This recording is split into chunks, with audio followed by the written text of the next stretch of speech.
Bismillahir Rahmanir Rahim. In the name of Allah, the Beneficent, the Most Merciful. I'd like to welcome you, dear viewers, to another in the series, In the Light of Islam. Assalamu alaikum wa rahmatullahi wa barakatuh.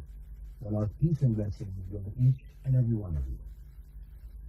In this segment, we are continuing with our questions, unusual questions concerning Hajj. And the first question that we'll be looking at is one written in by Mariam Cruz from Sharjah. She writes, Dear Dr. Bilal, I have some questions which I would like answered on Hajj. Could you please give me as much detail as possible explaining them? The first question, is trimming 3 hairs enough for us women, or is shaving necessary? The second question, what is the proof that women should only cut a small portion of their hair? What if their hair is short and cannot be braided? What should she do? The issue here is, or there are 2 issues really. The first one is trimming of 3 hairs enough. Now, where does trimming of 3 hairs come from? This is actually both for men and women. This is found in books, specifically coming from the Islamic school of thought known as the Shafi'i school. And this is a part of a scholastic argument, in which scholars attempting to define what is the minimum requirement for cutting the hair, because when one makes Hajj or Umrah, in order to end the rites or the state of Ihram, or state of the consecrated state in which one wears the garments, and is not allowed to trim the hair, cut the nails, fingernails and toenails, nor have sexual relations. In this state ends symbolically by the cutting of the hair, either trimming or shaving. Actually, according to Islamic law, both are permissible. Shaving is more strongly recommended, and this was done by Prophet Muhammad ﷺ. He recommended it and evoked blessings for those who shave, but he also permitted cutting, so it's shaving or cutting. And for one who is making Umrah before going into Hajj, then one should not shave at the end of the Umrah, because if one shaves at the end of the Umrah, then doing Hajj there will be nothing to shave at that point. So it is recommended for those who are making Umrah before Hajj that they cut their hair at the end of Umrah to end the Ihram, and that they shave at the end of the rites of the 10th day during the Hajj to end the Ihram. But this is specifically for men. It's recorded in the Sunan of Abi Dawood, in authentic tradition, that Prophet Muhammad ﷺ had stated that shaving is not for women, that they should cut their hair. This was what the Prophet Muhammad ﷺ said. Now, he didn't specify an amount, how much, but he just said that shaving is for men, cutting is for women. Men may also, we know from other traditions that men may also cut as opposed to shaving.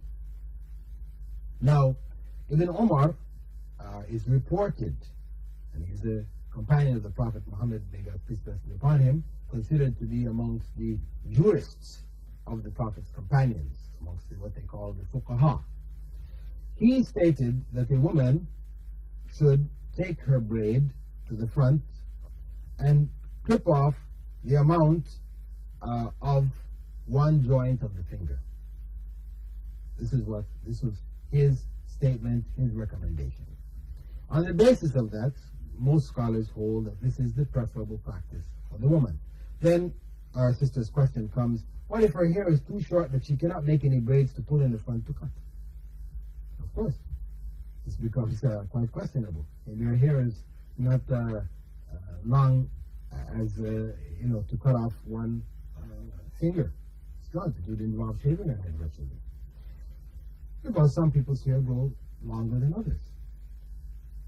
Now, the position held by Ibn Umar and scholars who support it is an opinion.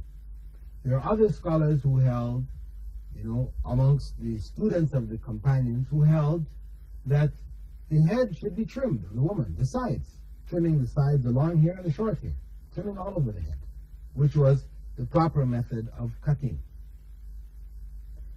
And this opinion was supported by other major scholars that followed. So the idea, obviously, of cutting just one from one braid, this was expressed by the Umar, and he expressed a braid. Now, some took it to be one braid is sufficient. Others said if they braided their hair into two braids, each braid you cut off this amount. If they have three braids, and each braid you cut off that amount, right? As much as a fingertip.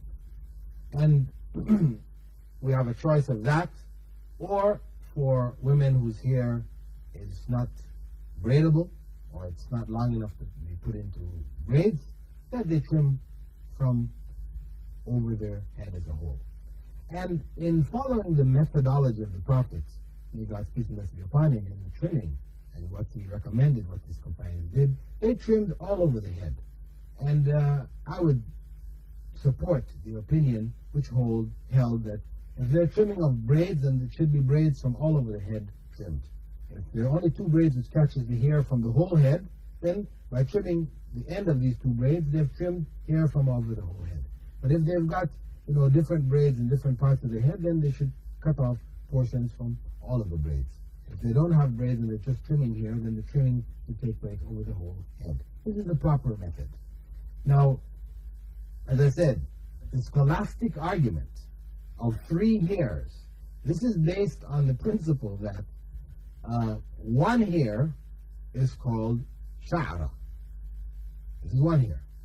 So when the Prophet ﷺ said to cut, he said to cut a hair, sha'r.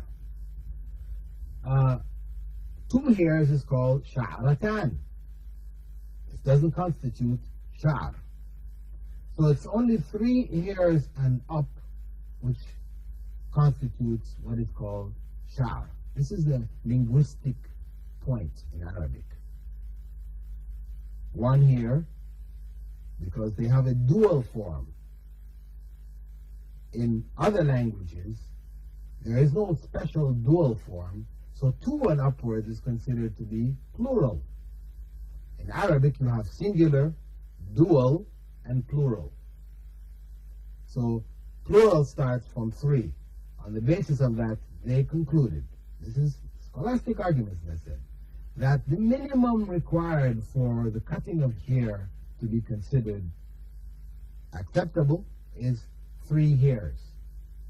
So literally speaking, people took that argument in generations following to mean you pull out now 3 hairs from your head and you cut 3 hairs, you've done the requirement. Of course, as I said, this is a linguistic argument which has no place, really, in the actual fulfillment of the rites of Hajj. People do this also in the making of wudu. The same argument that when we're making wudu, part of the making of wudu, the ablution, is to wipe the head. Again, the argument, actually, they refer to wiping the hair of the head. And what constitutes hair? 3 hairs and more.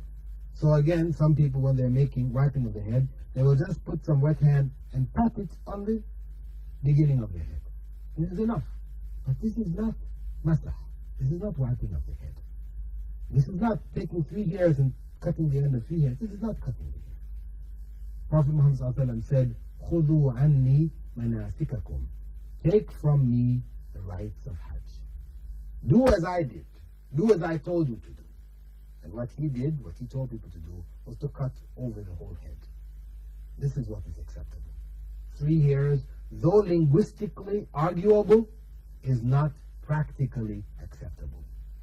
Similarly, in the wiping of the head for wudu, though linguistically it may be argued that you can touch 3 hairs on the front of your head and that constitutes wiping your head, practically This is not the way of the Prophet Muhammad, may God's peace and blessing be upon him. His way was to wet both his hands and to wipe these two hands over the whole head.